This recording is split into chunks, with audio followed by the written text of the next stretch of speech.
Assalamualaikum warahmatullahi wabarakatuh. Bismillahirrahmanirrahim. Alhamdulillahirabbil alamin. Wassalatu wassalamu ala asyrafil mursalin wa ala alihi wa sahbihi ajma'in.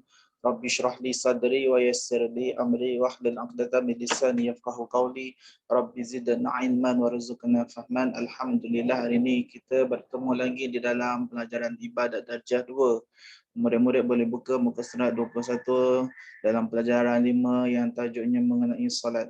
Pelajaran baru kita pada kali ini tentang solat. Sebelum kita mulakan pelajaran pada hari ini, kita baca dahulu doa sebelum belajar. Bismillahirrahmanirrahim. Allahumma aftah alaina hikmataka wa anshur alaina min khazain rahmatik.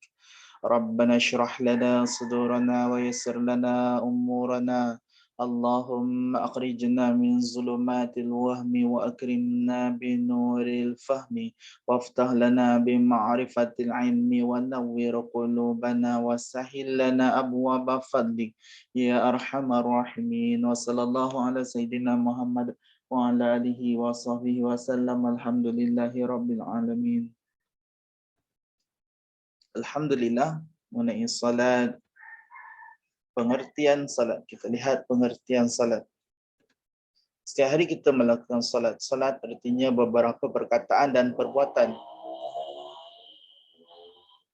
Di dalam salat ada perkataan yang kita bacakan, yang kita sebut, yang kita ingat dan kemudian kita baca. Kita sebut melalui mulut. Setiap pergerakan yang kita lakukan, perbuatan yang kita buat, ada bacaan dia, ada perkataan yang kita sebut dan juga perbuatan. Perbuatannya daripada mula kita berdiri betul, kemudian i'tidal, kemudian ada rukuk, ada sujud, ada duduk antara dua sujud, ada duduk tasyahud.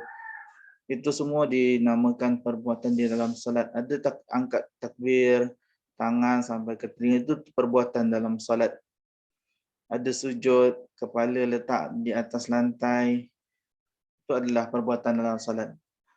Perbuatan yang tertentu, bukan perbuatan yang kita boleh reka-reka. Perbuatan yang tertentu, perkataan yang tertentu adalah perkataan yang telah ditentukan di dalam ibadat salat. Perbuatan yang telah ditentukan dalam ibadat salat. Macam mana keadaan duduk antara dua sujud? Macam mana keadaan sujud? Dimulai dengan takbiratul ihram. Kita mula sembahyang dengan takbiratul ihram, angkat tangan sampai ke telinga, kita sebut Allahu Akbar, hati kita niat salat apa, dan disudahi dengan salam mengikut syarat-syarat tertentu. Ada syarat-syaratnya, syarat sah, syarat wajib salat.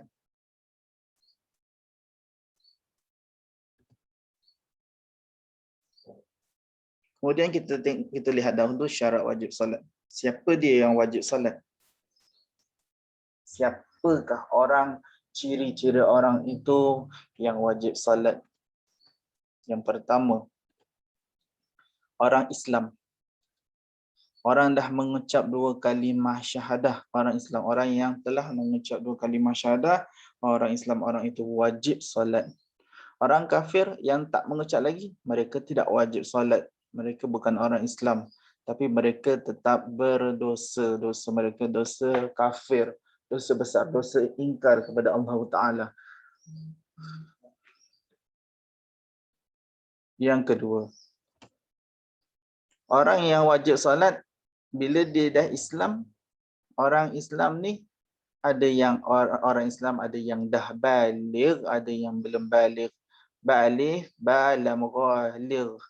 Lam rin di bawah lir. Baligh, ini cukup umur. Orang Islam ada yang dah cukup umur, ada yang masih kanak-kanak, ada yang masih baby. Nama orang Islam juga, orang Islam masih kanak-kanak. Ada orang Islam yang dah besar sikit, mungkin dah dekat cukup umur tapi belum cukup umur. Ada orang Islam yang dah remaja, dah cukup umur.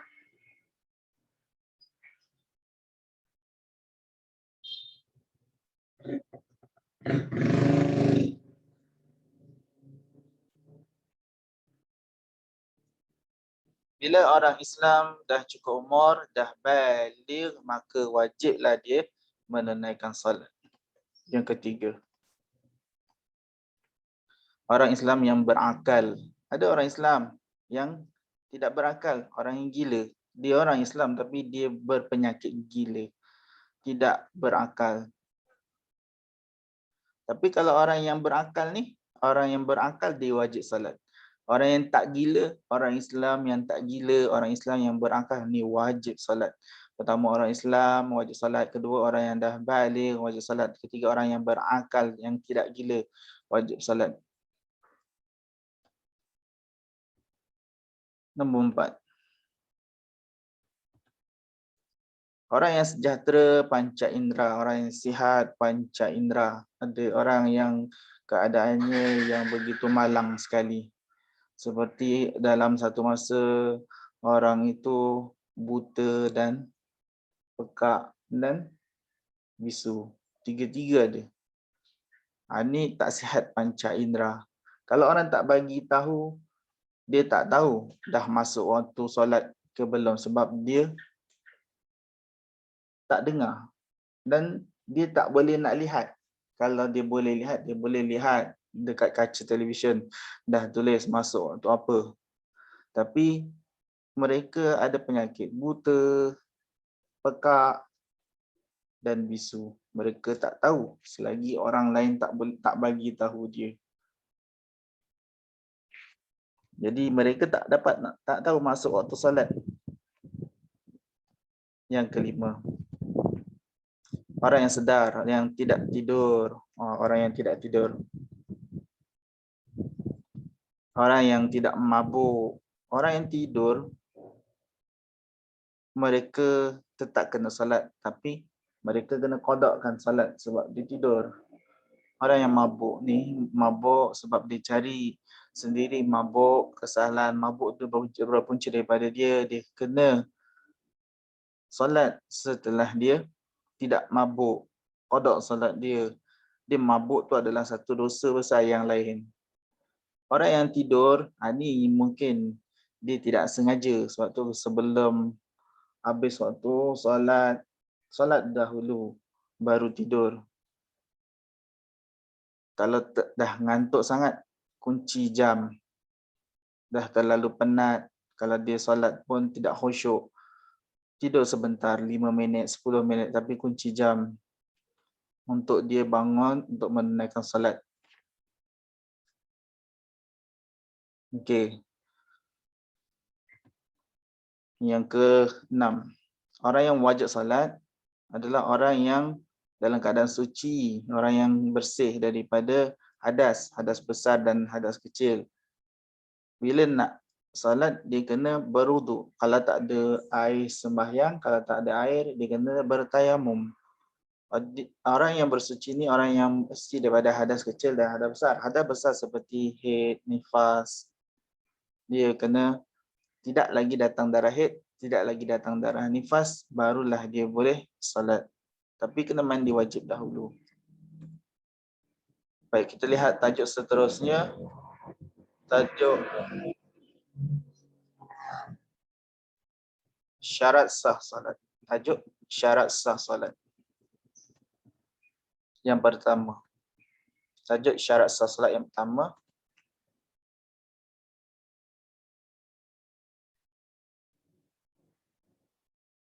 Mengetahui masuk waktu salat dengan yakin. Dia kena yakin dah masuk waktu salat. Barulah dia salat dan salat dia sah. Kalau keadaan dia dalam hutan, tak ada dengar bunyi azan, dia kena yakin masuk waktu solat zuhur, matahari betul berada di atas kepala. Jadi solat dan barulah sah solat dia. Solat asar dia dah yakin masuk waktu solat.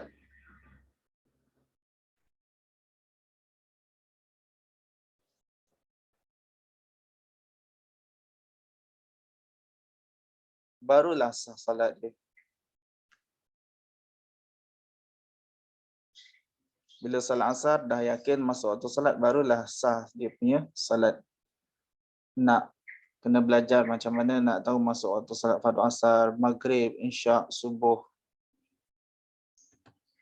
Yang kedua, syarat sah salat yang kedua menghadap kiblat. Nak salat kena tahu kiblat ke arah mana. Kalau tidak menghadap kiblat, salat dia tidak sah. Kecuali kalau dia salat di dalam kenderaan. Selagi boleh dia salat di dalam kenderaan, selagi boleh dia menghadap kiblat, dia hadap kiblat. Kalau tak boleh, ada kelonggaran di situ. Tapi setelah dia berada di tempat yang betul, dia kena qada salat dia. Terus bagi salat yang di atas kenderaan. Yang ketiga, menutup aurat. Salat yang sah adalah salat yang menutup aurat. Tidak sah kalau salat tidak menutup aurat. Kena tahu aurat lelaki dari mana sampai mana. Aurat lelaki daripada pusat hingga ke lutut.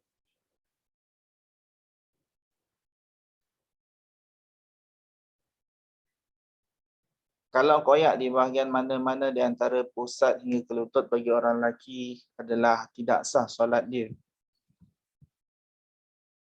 Aurat bagi orang perempuan seluruh tubuh badan kecuali muka dan dua tapak tangan.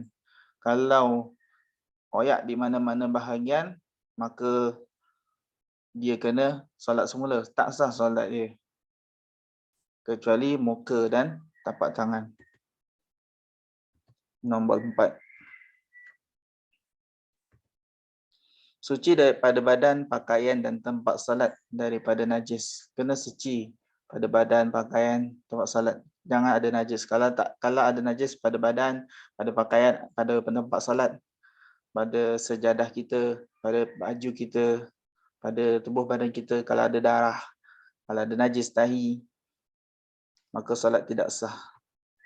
Yang kelima, suci daripada hadas kecil dan hadas besar. Kena ambil air sembahyang, baru sah solat. Kena mandi wajib bagi orang yang berhadas besar. Kemudian ambil wuduk, baru solat. Barulah sah solat dia. Dan yang ini kita lihat rukun solat. Rukun solat kita lihat.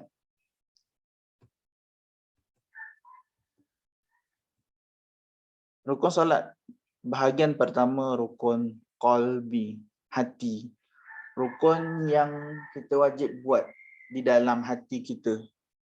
Seperti niat. Rukun qalbi, apa yang kita wajib di dalam hati, iaitu niat. Niat tu dalam hati, wajib buat. Niat wajib dilakukan. Bahagian yang kedua,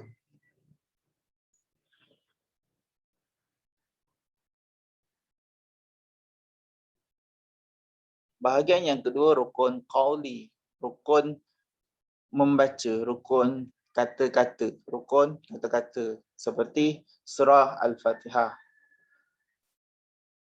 Kita wajib membaca surah Al-Fatihah. Rukun yang adalah perkara yang wajib kita buat. Rukun yang kedua, rukun qauli, membaca. Kita membaca surah Al-Fatihah. Rukun yang ketiga, rukun fi'li, rukun perbuatan. Perbuatan kita berdiri tegak ketika salat, berdiri betul, adalah wajib kita buat berdiri pada rakaat pertama. Bagi orang-orang yang mampu, orang-orang yang boleh berdiri, dia wajib berdiri. Okey, kita lihat dekat sini ada 3 bahagian. 1, 2, 3. Ada 3 bahagian rukun salat. Bahagian pertama, rukun bahagian qalbi, hati. Bahagian kedua, bahagian qauli, kata-kata. Bahagian ketiga, bahagian fi'li, perbuatan. Ada 3 bahagian rukun salat. Ingat. Sekian, terima kasih. Kita akhiri dengan doa selepas belajar. Bismillahirrahmanirrahim. Rabbana la tuzigh qulubana ba'da idh hadaitana wa hab lana min ladunka rahmah innaka antal wahhab. Ya Fattah ya Alim, iftah qulubana futuhal arifin. Allahumma inna nastaudi'uka ma 'allamtanahu farduduhu ilaina inda hajatina ilaihi wa la tunsinahu ya rabbal alamin. Wa sallallahu ala sayyidina Muhammad wa ala alihi wa sahbihi wa sallam. Alhamdulillahi rabbil alamin. Sekian, terima kasih. Nantikan soalan Google Form daripada saya. Assalamualaikum warahmatullahi wabarakatuh.